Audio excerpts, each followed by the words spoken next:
Hi friends, હું નિશાબા ખેર મારી YouTube ચેનલમાં આપ સૌનું હાર્દિક સ્વાગત કરું છું. આપણે જોઈ રહેલા છે શ્રીમદ ભગવદ ગીતાનો પ્રથમ અધ્યાય, જેનું નામ છે અર્જુન વિષાદ યોગ. અને આજે આપણે જોવાના છે શ્લોક નંબર 41 થી 47. જો ફ્રેન્ડ્સ, તમે મારી યુટ્યુબ ચેનલ પર નવા હોય તો મારી ચેનલને સબસ્ક્રાઇબ કરવાનું ભૂલશો નહીં.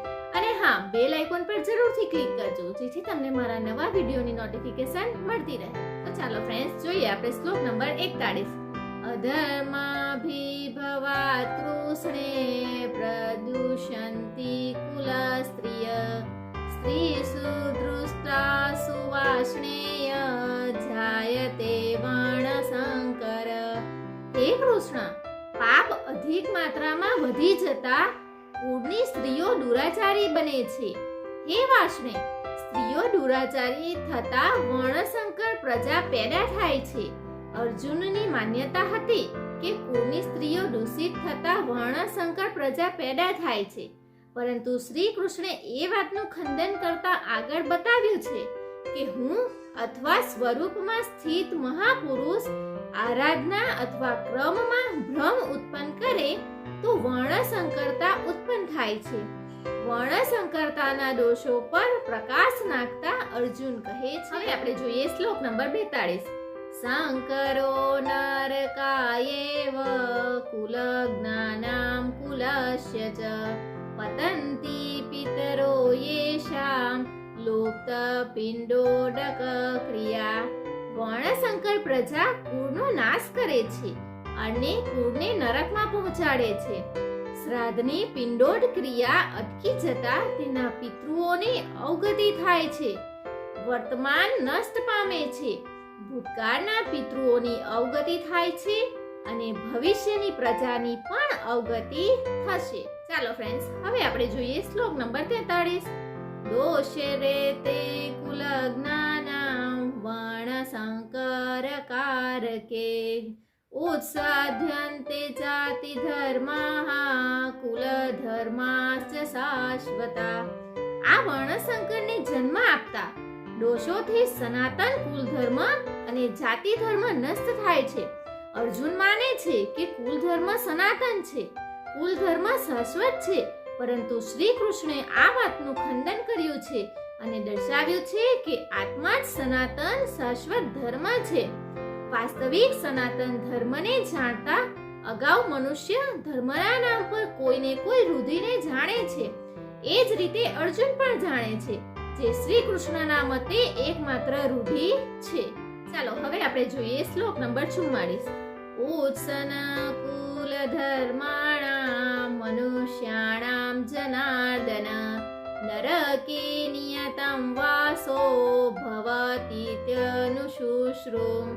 હે જનાર્દન, જેમના કુલ ધર્મોનો નાશ થયો હોય એવા મનુષ્યો અનંતકાળ સુધી નરકમાં પડે છે. કુલ ધર્મ જ નાશ પામતો નથી, પરંતુ શાશ્વત અને સનાતન ધર્મ પણ નાશ પામે છે. આપણે જોયું નથી પણ સાંભળતા આવ્યા છે કે ધર્મ જ નાશ પામે તો એવા પુરુષનો અંતકાળ સુધી નરકમાં વાસ થાય છે. ચાલો ફ્રેન્ડ્સ, હવે આપણે જોઈએ શ્લોક નંબર 45. અહો બત મહત પાપમ કર્તુમ વ્યવસિતા વયમ અદ્રાજ્ય સુખલોભેન હંતુમ સ્વજનમ ઉદ્યતા. અહો, અમે બુદ્ધિમાન હોવા છતાં મહાપાપ કરવા તૈયાર થયા છીએ. એ દુઃખની વાત છે. રાજ્ય અને સુખના લોભે અમે કુળને મારવા તત્પર થયા છીએ. હજુ અર્જુનને પોતાને ઓછો જ્ઞાની સમજતો આરંભમાં પ્રત્યેક સાધક આ જ રીતે બોલે છે. મહાત્મા બુદ્ધનું કથન છે કે મનુષ્યને જ્યારે અડધું જ્ઞાન હોય ત્યારે તે પોતાને મહાન જ્ઞાની સમજે છે અને અડધાથી પણ આગળ જાણકારી પ્રાપ્ત થવા માંડે છે ત્યારે તે પોતાને મહામૂર્ખ સમજે છે. બરાબર આ જ પ્રમાણે અર્જુન પણ પોતાને જ્ઞાની સમજે છે. તે શ્રી કૃષ્ણને સમજાવે છે કે આ પાપથી કોઈ કલ્યાણ થવાનું નથી. માત્ર રાજ્ય અને સુખના લોભમાં લડીને અમે કુળનાશ કરવા તત્પર થયા છીએ. તે મહાન ભૂલ છે. હું ભૂલ કરી રહ્યો છું એટલું જ નહીં, તમે પણ ભૂલ કરી રહ્યા છો. એક ધક્કો શ્રી કૃષ્ણને પણ માર્યો. અંતમાં અર્જુન પોતાનો નિર્ણય જણાવે છે. ચાલો ફ્રેન્ડ્સ, હવે આપણે જોઈએ શ્લોક નંબર 46. યદિમાં પ્રતિકારમ શસ્ત્રમ શસ્ત્રપાણય ધર્તરાષ્ટ્રારણે હાન્યો સ્તન્મે ક્ષેમતરમ ભવેત. શસ્ત્ર ધારણ કરેલા ધૃતરાષ્ટ્રના પુત્રો જો મને શસ્ત્ર વિનાના અને પ્રતિકાર ન કરનારને રણમાં હણી નાખે તો તે મારે માટે વધારે કલ્યાણકારી થશે. ઇતિહાસ તો કહેશે કે અર્જુન મહાન હતો, જેણે પોતાનું બલિદાન આપીને યુદ્ધને નિવાર્યું. માસૂમ બાળકો સુખી રહે, કુળ બચી જાય એ માટે લોકો પ્રાણની આહુતિ આપી દે છે. મનુષ્ય પરદેશ જતો રહે, વૈભવશાળી મહેલમાં રહેવા લાગે, પરંતુ 2 દિવસ બાદ એને પોતાની છોડી દીધેલી ઝૂંપડી યાદ આવવા માંડશે. મોહ ખૂબ પ્રબળ હોય છે. આથી જ અર્જુન કહે છે કે શસ્ત્રધારી ધૃતરાષ્ટ્રનો પુત્ર મને પ્રતિકાર ન કરનારને રણમાં હણી નાખે તો તે મારે માટે અતિ કલ્યાણકારી બનશે, જેથી પુત્રો તો સુખી રહી શકે. ચાલો ફ્રેન્ડ્સ, જોઈએ આપણે શ્લોક નંબર 47. સંજય ઉવાચ એવમુક્ત્વાત અર્જુન સખ્યે રથોપસ્થે ઉપાવિશત વિસૃજ્ય સસરમ ચાપમ શોક સંવિઘ્ન માનસ. સંજયે કહ્યું, આ પ્રમાણે કહીને શોકથી વ્યગ્ર બનેલો અર્જુન રણભૂમિમાં ધનુષ્ય બાણ છોડી દઈને રથના પાછળના ભાગમાં બેસી ગયો, અર્થાત ક્ષેત્રજ્ઞના સંઘર્ષમાં ભાગ લેવામાં પીછેહટ કરી ગયો. હવે આપણે જોઈએ નિષ્કર્ષ. ગીતા ક્ષેત્રજ્ઞના યુદ્ધનું નિરૂપણ છે. આ ઈશ્વરીય વિભૂતિઓથી સંપન્ન ભગવત સ્વરૂપને બનાવનાર ગીત છે. આ ગીત જે ક્ષેત્રમાં થાય છે તે યુદ્ધ ક્ષેત્ર એ આપણું શરીર છે, જેમાં 2 પ્રવૃત્તિઓ છે, એક ધર્મ ક્ષેત્ર અને બીજું કુરુક્ષેત્ર. સૈન્યના આ સ્વરૂપ અને બળનો આધાર બતાવ્યો અને શંખ ધ્વનિથી તેના પરાક્રમની જાણકારી મળી. તે ઉપરાંત જે સેનાની સામે લડવાનું છે તેનું નિરીક્ષણ થયું. જેની ગણના 18 અક્ષોહિણી. 18 અક્ષોહિણીનો મતલબ શું થાય છે કે લગભગ 6.5 અજબ જેટલી સંખ્યા કહેવાય છે, પરંતુ હકીકતમાં તે તો અનંત છે. પ્રકૃતિના દ્રષ્ટિકોણ 2 છે. એક ઇષ્ટધર્મી પ્રવૃત્તિ, એનો મતલબ થાય દેવી સંપત્તિ, અને બીજી છે બહિર્મુખ પ્રવૃત્તિ, એનો મતલબ થાય છે આસુરી સંપત્તિ. બંને પ્રકૃતિ જ છે. એક ઇષ્ટની તરફ ધકેલે છે, પરધર્મ પરમાત્માની તરફ લઈ જાય છે, અને બીજી પ્રકૃતિમાં વિશ્વાસ અપાવે છે.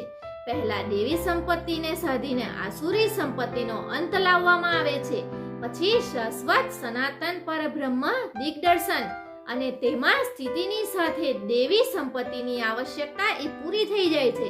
યુદ્ધનું પરિણામ નીકળી આવે છે. અર્જુનને સૈન્યનું નિરીક્ષણ કરતી વખતે પોતાનો પરિવાર જ દેખાય છે, જેને મારવાનો છે.